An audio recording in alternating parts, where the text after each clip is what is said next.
흔적을 찾았다. 카메라 앞에 최초로 공개된 광복군 장호강의 유품이다. 세월의 흔적이 역력한 두루마리 종이에는 엄선한 것으로 보이는 광복군 군가 세곡이 필사되어 있었다.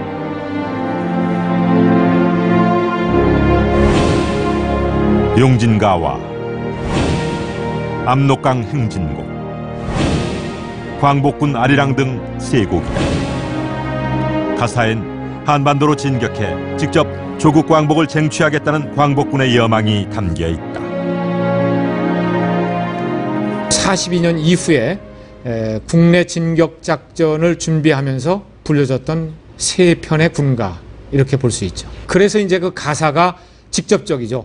압록강도 다시 건너고 또 한양성 북판에서 태극기를 꼽자. 김준엽과 한국 광복군에게 최후의 결전이 다가오고 있었다.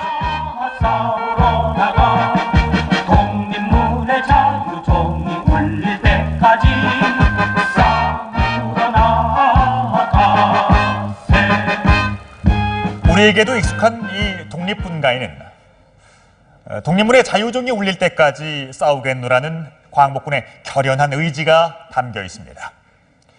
다른 모든 광복군이 그랬듯 광복군이 되는 날, 김준엽에겐 가슴 벅찬 순간이었습니다.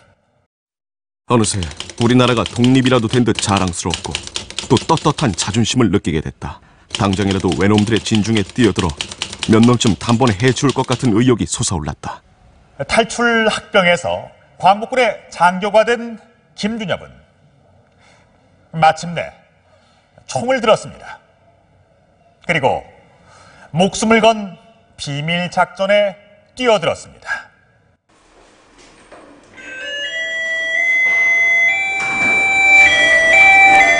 그 무렵 한국 광복군은 한반도 진격을 위한 구체적 작전을 준비하고 있었다.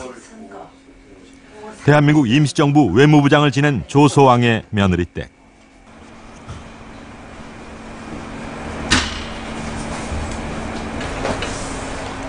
조소왕이 직접 작성한 엄청난 분량의 문서들이 전해져 온다.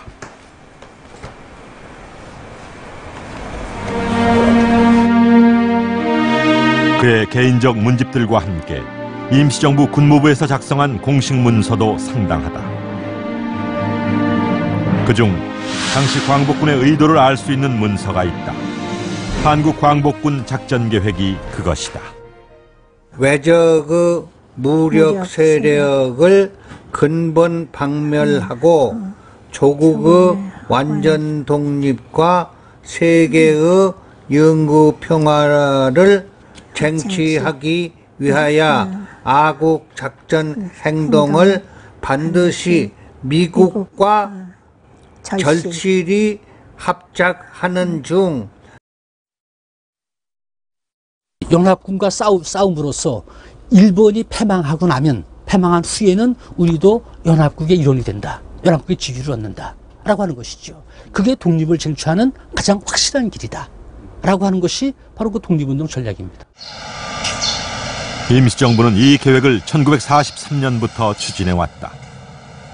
김준엽 일행의 중경 도착으로 비로소 행동으로 옮길 수 있게 됐다.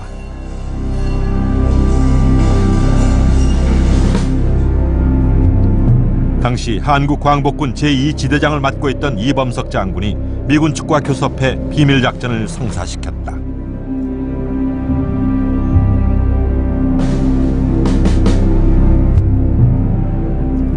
(1급) 기밀로 분류된 이 문서는 OSS, 즉 미국 전략 첩보국이 1945년에 한국 광복군과 진행한 특수작전에 관한 것이다. 이름하여 독수리 작전, 광복군의 한반도 침투 작전이었다. 작전은 미국 전략 첩보국이 광복군을 훈련시켜 한반도의 특정한 지역으로 비행기나 잠수함으로 침투시키면 광복군이 한국에서 첩보 활동을 하며 미군의 상륙을 지원하는 것이었다. 그해 4월, 이범석 장군이 광복군들 앞에 나섰다. 여러분, 외놈들을 고국 산천에서 몰아내는데 무력 이외에 무슨 방법이 있겠소? 그놈들이 설득이나 외교로 물러갈 놈들이요, 총칼로 쏘고 무찌르기 전에는 한치도 후퇴할 놈들이 아니오. 나 이범석이 앞장설 터일 테니 여러분도 나와 함께 미군과 제휴해 전쟁터로 갑시다. 단 한 가지 조건이 있어. 그건 죽음을 두려워하지 않는 젊은이라야만 된다는 것이오.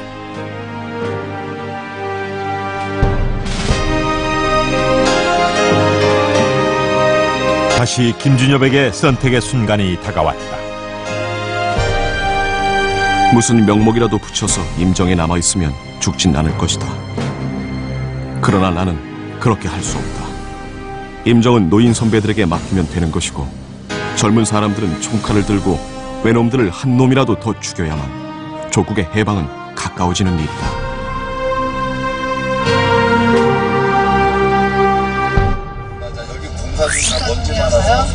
김준엽을 비롯해 50명이 1차로 선발되어 훈련에 투입됐다. 훈련은 광복군 제2지대가 있던 섬서성 서안에서 실시됐다.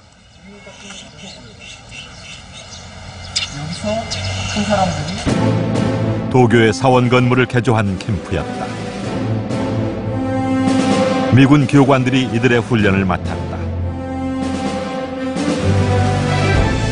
작전의 궁극적인 목표가 연합군의 한반도 상륙작전과 연계된 국내 진공인 만큼 강도 높은 훈련이었다. 예상 훈련 기간은 3개월.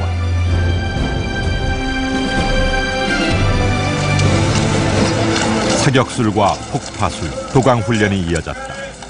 일본군이 점령한 한반도에 들어가서 작전을 수행하기 위한 특수 유격 훈련이 실시됐다.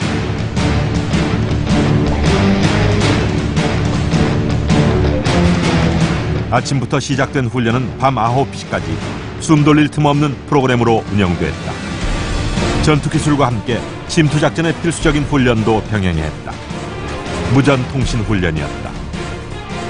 한반도에 침투한 대원들은 한글 암호를 사용해서 수집한 정보를 전달하도록 훈련받았다. 작전 가서 거기 이제 상륙 작전할 때 그 지형이라든가 그 병력이라든가 그걸 이제 첩보를 보내야 되잖아요. 그러니까 무전이 필요한 거예요. 그래서 무전 훈련을 한 거야. 김준엽은 나라를 되찾을 수 있다는 희망으로 고된 훈련을 견디며 최선을 다했다. 다른 대원들도 마찬가지였다.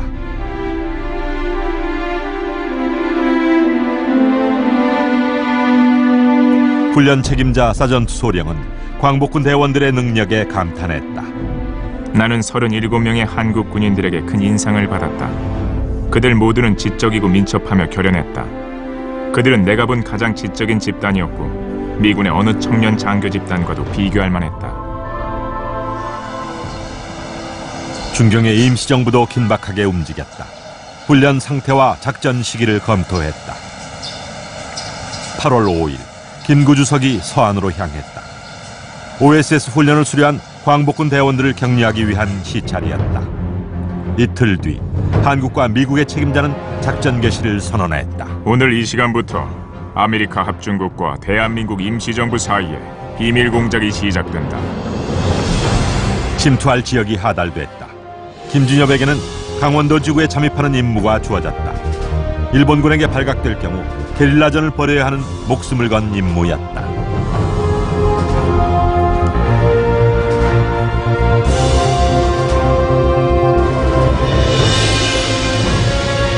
준비는 완료됐고 출발 명령만 내리면 언제든지 떠날 수 있게 된다. 숨막힐 듯한 시간의 연속이었다. 독립전쟁 수십 년에 조국을 탈환한 결정적 계기가 온 것이다. 이때의 긴장감은 내가 일본 군대를 탈출한 적과는 또 다른 긴장감이었다.